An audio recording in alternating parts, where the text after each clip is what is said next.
എല്ലാ കൂട്ടുകാർക്കും നമസ്കാരം. ഇന്ന് നമ്മൾ പറയുന്നത് LD ക്ലർക്കിന് ചോദിച്ച ഒരു ക്വസ്റ്റ്യൻ പേപ്പറാണ്. അതിന്റെ മാത്സ് പാർട്ടാണ് പറയുന്നത്. 2023 ചോദിച്ചതാണ് കേട്ടോ. ഫസ്റ്റ് ക്വസ്റ്റ്യൻ നോക്കിയോളൂ. ഏത് സംഖ്യയുടെ 40% 32? എങ്ങനെ ചെയ്യാം? വേഗം ചെയ്യാവുന്നതേ ഉള്ളൂ. എക്സ് എന്ന് വിചാരിക്കുക. എക്സിന്റെ 40% 40/100 ഈക്വൽ ടു 32. അപ്പൊ എക്സ് എങ്ങനെയാ കണ്ടുപിടിക്കുക? ഇതിനെ അങ്ങോട്ട് കൊണ്ടുപോവാ അല്ലെ? 32 × 100/40. അപ്പൊ 0 വെട്ടിക്കളഞ്ഞില്ലേ? ഇവിടെ എത്ര പ്രാവശ്യം പോവും? 8 പ്രാവശ്യം. 8 × 10 എത്രയാണ്? 80. ഏതാണ് ആൻസർ? എ എന്നുള്ളതാണ് ആൻസർ. Next question. 14ന്റെയും 16ന്റെയും ഗുണിതമായി വരുന്ന ഏറ്റവും ചെറിയ സംഖ്യ ഏത്? ഇങ്ങനെ പറഞ്ഞാൽ എന്താ വേണ്ടത്? നമ്മള് ലസാഗു കണ്ടുപിടിക്കുക. അതായത് ലീസ്റ്റ് കോമൺ മൾട്ടിപ്പിൾ. അതാണ് ലസാഗു. ലസാഗു കണ്ടുപിടിക്കാനാണ് പറയണത്. 14ന്റെയും 16ന്റെയും.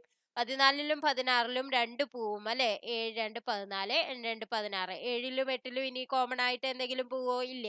അപ്പൊ ഇതെല്ലാം കൂടി ഗുണിച്ചെഴുതുക. 8 7 56, 56 2 112. അപ്പൊ ഏതാണ് ആൻസർ? സി എന്നുള്ളതാണ് ആൻസർ. നെക്സ്റ്റ് ക്വസ്റ്റ്യൻ നോക്കാം. 2 and 3/4 plus 1 and 1/2 plus 2 and 1/4 minus 3 and 1/2. ഇങ്ങനെ പറഞ്ഞിട്ടുണ്ട് വെച്ചെങ്കിൽ നമുക്ക് ഈ പൂർണ്ണ സംഖ്യകൾ തമ്മിൽ കൂട്ടാം. അപ്പോൾ 2 + 1 3, 3 + 2 5, 5 - 3 2. അപ്പൊ പൂർണ്ണ സംഖ്യ 2 ആണ് വരിക. ഇനി നമുക്ക് ഭിന്നസംഖ്യ കൂട്ടാം. 3/4 ഇവിടെ ഒരു 1/4 ഉണ്ട് അല്ലെ? മുക്കാലും കാലും കൂടി കൂട്ടിയ എത്രയാണ്? 1. 1ഉം അരയും കൂടി കൂട്ടിയ എന്താണ്? 1.5. 1.5 - അര എത്രയാണ്? 1. അപ്പൊ 2ന്റെ കൂടെ 1ഉം കൂടിയും കൂട്ടിയ 3. അല്ലെങ്കിൽ നിങ്ങൾ എന്ത് ചെയ്യണം? ഇതിനെ വിഷമ ഭിന്നമാക്കി വിഷമ ഭിന്നത്തിന് പിന്നെയും എന്ത് ചെയ്യണം? വിഷമ ഭിന്നം 2ലും എല്ലാത്തിനും ആക്കിയിട്ട് അത് കൂട്ടണം. അതിനെക്കാട്ടും നല്ലത് വേഗത്തിൽ ചെയ്യാൻ പറ്റുന്ന വഴിയാണ് ഇത്. മുക്കാലും കാലും അരയേ ഉള്ളൂ. കണ്ടോ? അപ്പൊ പിന്നെ നമുക്ക് ഇവിടുന്ന് തന്നെ മനസ്സിൽ കൂട്ടാൻ പറ്റാവുന്ന രീതിയാണ്. മുക്കാലും കാലും കൂടി കൂട്ടിയ 1 ആയി. 1 + അര 1.5 ആയി. 1.5ന്ന് അര മൈനസ് ചെയ്ത എന്താണ്? 1 ആയി. അപ്പൊ 2ന്റെ കൂടെ 1ഉം കൂടിയും കൂട്ടിയ 3 ആയി. നെക്സ്റ്റ് ക്വസ്റ്റ്യൻ നോക്കാം. 600ന്റെ 8% എങ്ങനെയാണ് കാണുക? 600 × 8/100. അതെത്രയാണ്? 100 വെട്ടിപ്പോവും അല്ലെ? പൂജ്യങ്ങൾ വെട്ടിപ്പോവും. 8 48. ഏതാണ് ആൻസർ? സി എന്നുള്ളതാണ് ആൻസർ. Next question. ഒരു സമചതുരത്തിന്റെ വിസ്തീർണം 64 ചതുരശ്ര സെന്റിമീറ്റർ ആയാൽ വശത്തിന്റെ നീളം എത്ര? സമചതുരത്തിന്റെ വിസ്തീർണം എന്ന് പറഞ്ഞാൽ എന്താണ്? വശം × വശമാണ് അല്ലെ? വശം × വശം തന്നിരിക്കുന്നത് 64 ആണ് വെച്ചെങ്കിൽ ഒരു വശം കാണാൻ എന്ത് ചെയ്യണം? √64 എടുക്കണം. അതെത്രയാണ്? √8 × 8 ആണ് 64 അല്ലെ? അപ്പൊ റൂട്ടിന്റെ വെളിയിലേക്ക് വരുമ്പോ ഒരു 8 7 വരുള്ളൂ. അപ്പൊ 8 എന്നുള്ളതാണ് ആൻസർ.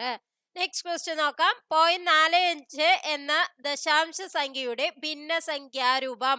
0.45നെ നമുക്ക് എങ്ങനെ എഴുതാം? ഇത് പോയിന്റ് കഴിഞ്ഞ് 2 സ്ഥാനമല്ലേ? അപ്പൊ 45/1 കഴിഞ്ഞ് പിന്നെ ഈ 2 സ്ഥാനം ഉള്ളതിന് 2 0 ചേർക്കണം. അപ്പൊ 45/100 ആണ്. അങ്ങനെ ഒരു ആൻസർ ഇല്ല അല്ലെ? അപ്പൊ നമുക്ക് 45ലും 100ലും 5 പോവും അല്ലെ? 9 × 5 45, 25 100. അപ്പൊ 9/20 ഉണ്ടോ? അതും ഇത് തന്നെയാണ്. 45/100ന്റെ ഇക്വാലന്റ് ഫ്രാക്ഷൻ ആണ് ഏതെന്ന് പറയുന്നത്? 9/20 എന്ന് പറയുന്നത്. അപ്പൊ ഡി എന്നുള്ളതാണ് ആൻസർ. നെക്സ്റ്റ് ക്വസ്റ്റ്യൻ നോക്കാം. 0.3 + 0.32 + 2.13 എത്ര? എങ്ങനെയാണ് കൂട്ടുക? അതായത് പോയിന്റ് കഴിഞ്ഞു വരുന്നതൊക്കെ നമ്മൾ ഒരേപോലെ എഴുതി വെക്കണം. എങ്കിലേ നമ്മൾ കൂട്ടുന്നത് ശരിയാവുള്ളൂ. 0.3 ഇങ്ങനെയാണ് എഴുതണ്ടേ. 0.32 അതായത് 3ന്റെ താഴെ 3 എഴുതണം. പിന്നെ 2 ഇവിടെ എഴുതണം. ഇനി 2.13 എന്ന് പറഞ്ഞാലോ 2 ഇവിടെ എഴുതണം. 0.13 ഇങ്ങനെ എഴുതണം. ഇനി കൂട്ടുമ്പോഴാണ് ശരിയാവുള്ളൂ. 3 3 2 5, 3 3 6 7. ഇവിടെ എന്താണ്? 2 2.75. സി എന്നുള്ളതാണ് ആൻസർ. നെക്സ്റ്റ് ക്വസ്റ്റ്യൻ നോക്കിയോളൂ. സുധീർ ഒരു അലമാര 13,600 രൂപയ്ക്ക് വാങ്ങി. യാത്ര ചെലവ് 400 രൂപ. അയാൾ അലമാര 16,800 രൂപയ്ക്ക് വിറ്റാൽ ലാഭശതമാനം. ഇപ്പൊ ലാഭശതമാനം കണക്കാക്കുമ്പോൾ നമ്മൾ വാങ്ങിയ വിലമയാണ് കണക്കാക്കുക. പക്ഷെ ഇവിടെ വാങ്ങിയ വില എന്ന് പറയുന്നത് 13,600 ആയാലും പിന്നെ നമുക്ക് ചെലവ് വന്നിട്ടുണ്ട് അല്ലെ, ആ 400 കൂടിയിട്ടാണ് വാങ്ങിയ വില പറയണത്. അപ്പൊ വാങ്ങിയ വില ഇവിടെ എന്താണ്, 13,600ന്റെ കൂടെ ഈ 400 കൂടി കൂട്ടിയതാണ്. അതായത് 14,000 രൂപയാണ് അതിന്റെ വാങ്ങിയ വില. ഇനി വിറ്റ വില എന്താണ്, വിറ്റ വില നമുക്ക് പറഞ്ഞിട്ടുണ്ട് 16,800 ആണെന്ന്. അപ്പൊ ലാഭം എന്താണ്, ലാഭം എന്ന് പറയുന്നത് വാങ്ങിയ വില മൈനസ് വിറ്റ വിലയാണ് അല്ലെ. 16,800 മൈനസ് 14,000 എന്ന് പറഞ്ഞാൽ 2,800 അല്ലെ. ഇനി ലാഭശതമാനം എങ്ങനെയാണ് കണക്കാക്കുക, ലാഭശതമാനം കണക്കാക്കാൻ ലാഭം ബൈ വാങ്ങിയ വില, അതായത് ലാഭം എത്രയാണ് 2,800 ബൈ വാങ്ങിയ വില എത്രയാണ് 14,000 ഇൻറ്റു 100. ഇവിടെ എഴുതാം 2,800 ഡിവൈഡഡ് ബൈ 14,000 ഇൻറ്റു 100.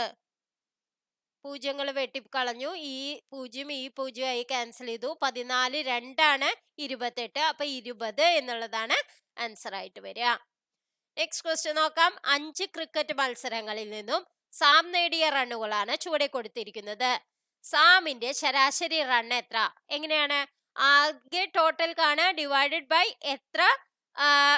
എത്ര മത്സരങ്ങളുണ്ടോ അത് ഈക്വൽ ടു ശരാശരി അല്ലെ. അപ്പൊ ഇവിടെ എന്താണ് വരിക, 98 plus 105 plus 22 plus 65 plus 75 divided by 5 ഇതാണ് ചെയ്യേണ്ടത് അല്ലെ. അപ്പൊ നമുക്ക് നോക്കാം. 5 5 10, 10 2 12, 12 8 20, 5 25, 2 7 2 9, 6 15, 15 2 17, 17 9 26, 2 2 1 3, 365 ബൈ 5 അതെത്ര വരും, 7 5 35, ബാക്കി 1 ഉണ്ട്. അപ്പൊ 15 3 5 15, 73 എന്നുള്ളതാണ് ആൻസർ ആയിട്ട് വരിക. നെക്സ്റ്റ് ക്വസ്റ്റ്യൻ നോക്കാം. സാന്ദ്ര 1 സെക്കൻഡ് കൊണ്ട് സൈക്കിൾ 2 മീറ്റർ ദൂരം ചവിട്ടുമെങ്കിൽ 2 മിനിറ്റ് കൊണ്ട് എത്ര ദൂരം ചവിട്ടും? 1 സെക്കൻഡിന് എത്ര ദൂരം, 2 മീറ്റർ ആണ്. അപ്പൊ 60 സെക്കൻഡ് ആണ് 1 മിനിറ്റ് അല്ലെ. 1 മിനിറ്റിന് എത്ര വരും, 2 × 60 മീറ്റർ അല്ലെ. അപ്പൊ 1 മിനിറ്റ് എന്ന് പറയുന്നത് 120 മീറ്റർ ആണ്. അപ്പൊ 2 മിനിറ്റിന് എത്ര വരും, 2 × 120 മീറ്റർ, അത് എത്രയാണ്, 240 മീറ്റർ. അപ്പൊ ഏതാണ് ആൻസർ, എ എന്നുള്ളതാണ് ആൻസർ. നെക്സ്റ്റ് ക്വസ്റ്റ്യൻ നോക്കാം. കൂട്ടത്തിൽ പെടാത്തത് ഏത്? നോക്കൂ, ചതുരം, സമചതുരം, ത്രികോണം, സാമാന്തരികം. ചതുരം, സമചതുരം, സാമാന്തരികം ഇതൊക്കെ 4 വശങ്ങളുള്ളതാണ് അല്ലെ. ത്രികോണത്തിന് എത്ര വശമുണ്ട്, 3 വശമേ ഉള്ളൂ. അപ്പൊ കൂട്ടത്തിൽ പെടാത്തത് ഏതാണ്, സി ആണ്. നെക്സ്റ്റ് ക്വസ്റ്റ്യൻ നോക്കാം. ഇത് അവർ ഒഴിവാക്കിയതാണ്, പക്ഷെ ഞാൻ പറഞ്ഞു തരാം എങ്ങനെയാണ് ഒരുവിധം നമ്മൾ ചെയ്യാൻ പറ്റാവുന്ന രീതി എങ്ങനെയാന്ന് വിചാരിച്ച 3 4 ആണ് 7, 7 8 ആണ് 15 അല്ലെ. അപ്പൊ ഇവിടെ 4 കൂട്ടി, ഇവിടെ 8 കൂട്ടി, അതായത് ഇതിന്റെ ഇരട്ടി കൂട്ടി അല്ലെ. അപ്പൊ ഇനി ഇതിന്റെ ഇരട്ടി കൂടിയും കൂട്ടിയ 16 കൂട്ടിയ 15 16 കൂടി കൂട്ടിയ എത്രയായി, 31. ഇതാവാൻ സാധ്യതയുണ്ട്. അപ്പൊ പക്ഷെ ഇത് ഒഴിവാക്കിയതാണ്, ഇങ്ങനെ ചെയ്യാം എന്ന് പറയാണ്. നെക്സ്റ്റ് ക്വസ്റ്റ്യൻ നോക്കാം.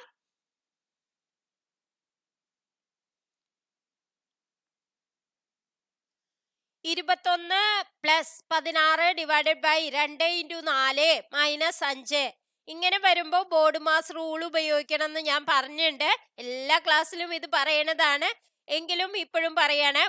ബ്രാക്കറ്റ് ഉണ്ട് വെച്ചെങ്കിൽ അത് ചെയ്യണം, അല്ലെങ്കിൽ ഡിവിഷൻ ആണ് ആദ്യം ചെയ്യേണ്ടത്. 16 ഡിവൈഡഡ് ബൈ 2 എത്രയാണ്, 8 ആണ്. പിന്നെ നമ്മൾ മൾട്ടിപ്ലിക്കേഷൻ ചെയ്യണം. 8 × 4 എത്രയാണ്, 32. അപ്പൊ 21 പ്ലസ് 32 മൈനസ് 5. ഇനി 21 32 കൂടി കൂട്ടി എത്രയാണ്, 53. മൈനസ് 5 എത്രയാണ്, 48. അപ്പൊ ഏതാണ് ആൻസർ, ബി എന്നുള്ളതാണ് ആൻസർ. Next question. ഒറ്റയാനെ കണ്ടെത്തുക. 2 5 7 8. നോക്കൂ, 2 5 7 എന്ന് പറയുന്നത് എന്താണ്, അഭാജ്യ സംഖ്യയാണ് അല്ലെ. 8 അതല്ല, 8-ല് 2 പോവും അല്ലെ. അപ്പൊ അഭാജ്യ സംഖ്യയല്ല, ഭാജ്യസംഖ്യയാണ്. അപ്പൊ അത് മാത്രമാണ് അതിലെ ഓഡ് 1. അപ്പൊ ഡി എന്നുള്ളതാണ് ആൻസർ. നെക്സ്റ്റ് ക്വസ്റ്റ്യൻ നോക്കാം. അമ്മയുടെയും മകളുടെയും വയസ്സുകളുടെ തുക 56 ആണ്. 4 വർഷം കഴിഞ്ഞാൽ അമ്മയുടെ വയസ്സ് മകളുടെ വയസ്സിന്റെ 3 ഇരട്ടിയാവും. അമ്മയുടെ ഇപ്പോഴത്തെ വയസ്സ് എത്ര? ഒന്നുമില്ലെങ്കിൽ നിങ്ങൾ ഓപ്ഷൻ എന്ന് എടുത്താലും മതി. അല്ലെങ്കിൽ നിങ്ങൾ എന്ത് ചെയ്യണം? അമ്മയുടെയും മകളുടെയും വയസ്സ് എന്ന് പറഞ്ഞാൽ x+y എന്ന് പറയുന്നത് 56 ആണെന്ന് വിചാരിച്ചു. അമ്മ ഇത് എന്താണ്? ഇത് അമ്മയുടെ വയസ്സും ഇത് മകളുടെ വയസ്സുമായിട്ട് ഞാൻ എടുത്തു, മകളുമായിട്ട് എടുത്തു. ഇനി ഇനി എന്താ പറഞ്ഞിരിക്കണ? അമ്മയുടെ വയസ്സ് 4 വർഷം കഴിഞ്ഞ അമ്മയുടെ വയസ്സ് എത്രയാവും? x+4 ആവും. മകളുടെ വയസ്സ് എന്താവും? y+4 ആവും. അപ്പോ 4 വർഷം കഴിഞ്ഞാൽ അമ്മയുടെ വയസ്സ് മകളുടെ വയസ്സിന്റെ 3 ഇരട്ടിയാവും. അതായത് ഇതിന്റെ 3 ഇരട്ടി എന്ന് പറയുന്നതാണ് ഏത്? x+4. x+4 എന്ന് പറഞ്ഞാൽ അമ്മയുടെ വയസ്സ്. അമ്മയുടെ വയസ്സ് മകളുടെ വയസ്സിന്റെ 3 ഇരട്ടി അല്ലെ? അപ്പൊ ഇവിടുന്ന് നമുക്ക് എന്താ എഴുതാം? x+4 = 3y + 12 എന്ന് കിട്ടും അല്ലെ? ഇനി x+4 = 3y + 12. അപ്പൊ നമുക്ക് ആരുടെയാണ് വില കണ്ടുപിടിക്കേണ്ടത്? അമ്മയുടെ ഇപ്പോഴത്തെ വയസ്സാണ് കണ്ടുപിടിക്കേണ്ടത്. അതായത് x ആണ് നമുക്ക് കണ്ടുപിടിക്കേണ്ടത്. അപ്പൊ ഈ y-ന് നമ്മള് എന്ത് കൊടുക്കുക? 56 - x കൊടുക്കുക.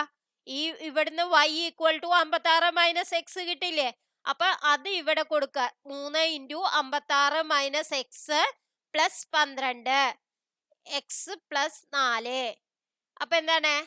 ഇവിടെ വരുമ്പോ -3x, അത് ഇങ്ങോട്ട് വരുമ്പോ +3x. അപ്പൊ 4x = 356 എത്രയാണ്? 168 അല്ലെ? 168 + 12 അത് എത്രയാണ്?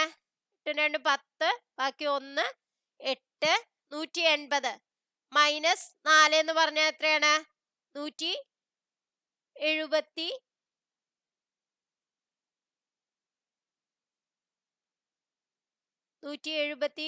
അല്ലെ? 180 -4 കൂടിയും വേണം അല്ലെ? ഈ 4 ഇങ്ങോട്ട് കൊണ്ടുവരണ്ടേ? അപ്പൊ 4 176 അല്ലെ? അപ്പൊ x എന്ത് വരും? 176/4. 4 16, ബാക്കി 1 16, 4 16. അപ്പൊ എന്താണ്? 44 എന്നുള്ളതാണ് ആൻസർ. അല്ലെങ്കിൽ നിങ്ങൾ എന്ത് ചെയ്യാ? ഈ വയസ്സുകള് നമ്മള് ഇതിൽ ഇട്ട് നോക്കുക. ഈ ഒരു ഇക്വേഷനിൽ ഈ ഓപ്ഷൻസ് ഇട്ട് നോക്കുമ്പോ ശരിയാണോ എന്ന് നോക്കണം. നെക്സ്റ്റ് ക്വസ്റ്റ്യൻ നോക്കാം. ഏറ്റവും ചെറിയ സംഖ്യ ഏത്? പോയിന്റ് കഴിഞ്ഞ് ചെറിയ സംഖ്യ കാണണമെങ്കിൽ പോയിന്റ് കഴിഞ്ഞിട്ടാണ് സംഖ്യകൾ ഉള്ളൂ എങ്കിൽ ആദ്യത്തെ സംഖ്യ നോക്കുക. പോയിന്റ് കഴിഞ്ഞ ആദ്യത്തെ ഏറ്റവും ചെറിയ സംഖ്യ അതേതാ വരണത്? 0. അപ്പൊ 0.015 ആണ് ഏറ്റവും ചെറുത്. ഇനി രണ്ട് സംഖ്യകൾ ഒരേപോലെ 0.0 എന്ന് പറഞ്ഞിട്ട് തുടങ്ങണുണ്ട് വെച്ചെങ്കിൽ രണ്ടാമത്തെ സംഖ്യ നോക്കുക. അതിലേറ്റവും ചെറുത് ഏതാന്ന് നോക്കുക. ഇനി ആ രണ്ട് സംഖ്യകളും ഒരേപോലെയാണ് വെച്ചെങ്കിൽ മൂന്നാമത്തെ സംഖ്യ നോക്കുക. അങ്ങനെയാണ് നമ്മൾ ചെറിയ സംഖ്യ കണ്ടുപിടിക്കേണ്ടത്. നെക്സ്റ്റ് ക്വസ്റ്റ്യൻ, 4ന്റെ ഗുണിതമല്ലാത്ത സംഖ്യ. എങ്ങനെയാണ് 4ന്റെ ഗുണിതമാണോ എന്ന് നോക്കുക. അവസാനത്തെ 2 ഡിജിറ്റ്, അതായത് അവസാനത്തെ 2 അക്കം 4ന്റെ ഗുണിതമായാൽ അല്ലെങ്കിൽ 2 പൂജ്യങ്ങൾ വന്നാൽ നമുക്ക് 4 കൊണ്ട് നിശേഷം ഹരിക്കാമെന്ന് മനസ്സിലാക്കാം. അപ്പൊ ഇവിടെ എന്താണ്? 36, 9 4 36. ഇവിടെ 48, 12 48. ഇവിടെ 64, 64 16 4 ആണ് 64 അല്ലെ? അപ്പൊ ഇതെല്ലാം നമുക്ക് എന്താണ്? 4ന്റെ ഗുണിതമാണ് അല്ലെ? അപ്പൊ 214 14 4ന്റെ ഗുണിതമല്ല. അപ്പൊ 214 14 4ന്റെ ഗുണിതമല്ല വെച്ചെങ്കിൽ 214 4 കൊണ്ട് നിശേഷം ഹരിക്കാൻ പറ്റില്ല, ഉറപ്പാണ്. അപ്പൊ ബി എന്നുള്ളതാണ് ആൻസർ. നെക്സ്റ്റ് ക്വസ്റ്റ്യൻ നോക്കാം. ഒരു കമ്പ്യൂട്ടർ ലാബിൽ 6 കുട്ടികൾക്ക് 3 കമ്പ്യൂട്ടർ ഉണ്ട്. 24 കുട്ടികൾക്ക് എത്ര കമ്പ്യൂട്ടർ ഉണ്ടാവും? അതായത് 6 കുട്ടികൾക്ക് 3 കമ്പ്യൂട്ടർ എന്ന് പറഞ്ഞാൽ എന്താണ്? പകുതിയാണ് ഉള്ളത് അല്ലെ? 6 കുട്ടികൾക്ക് പകുതി കമ്പ്യൂട്ടർ ഉണ്ട് അല്ലെ? 2 കുട്ടികൾക്ക് വീതം 1 കമ്പ്യൂട്ടർ, അങ്ങനെയാണ്. അപ്പൊ ഇതിന്റെ പകുതി എത്രയാണ്? 24ന്റെ പകുതി എത്രയാണ് വരിക? 12. അപ്പൊ ഏതാണ് ആൻസർ? എ എന്നുള്ളതാണ് ആൻസർ. നെക്സ്റ്റ് ക്വസ്റ്റ്യൻ നോക്കാം. വലിയ സംഖ്യ ഏത്? 1/5, 3/10, 4/10, 4/5.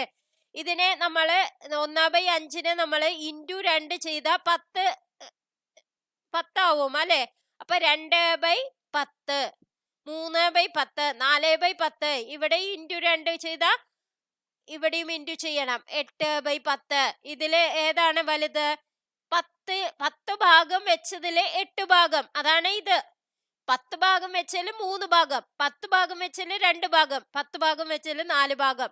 അപ്പൊ ഛേദം മുഴുവൻ നമ്മള് ഒരേപോലെയാക്കി.